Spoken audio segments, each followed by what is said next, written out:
Bonsoir, Monsieur Vital Kamerhe. Bonsoir, Monsieur Anissé. À la majorité comme à l'opposition, tous les Congolais, la société civile, il y a convergence autour du fait que l'économie congolaise, le tissu économique congolais est déchiré. L'indice du développement humain, le PNUD venait de publier son rapport, la RDC est placée 187e pays, donc après la Somalie, donc c'est le tout dernier pays. Ça veut dire que l'économie est par terre. Vous êtes économiste. Pourquoi l'économie congolaise est-elle par terre? De manière précise, c'est quoi la maladie? D'abord, pour situer la maladie de l'économie congolaise, il faut savoir que cette économie et cette maladie plongent dans les racines lointaines déjà depuis la colonisation. Et donc, nous avons axé notre modèle d'accumulation du capital sur l'agriculture. Mais cette agriculture, malheureusement, était une agriculture forcée avec la bastonnade de barrières au niveau des différents territoires. Vous êtes économiste.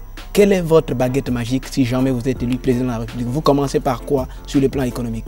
On commence d'abord par la refondation de l'État. Si nous avons mis un État de droit en place, si nous avons instauré la bonne gouvernance avec ce que cela entraîne, c'est-à-dire la lutte contre la corruption, le détournement des deniers publics, toutes ces antivaleurs que vous connaissez, alors là, nous pouvons maintenant dire que le rôle de l'État est rétabli. Puisque le rôle de l'État, c'est de tracer l'environnement pour permettre une incitation du côté des privés et que les populations puissent s'organiser eux-mêmes. Et moi, je n'ai pas beaucoup de secteurs que je visais. Stratégie économique, effectivement? La stratégie est simple, il faut viser des secteurs porteurs.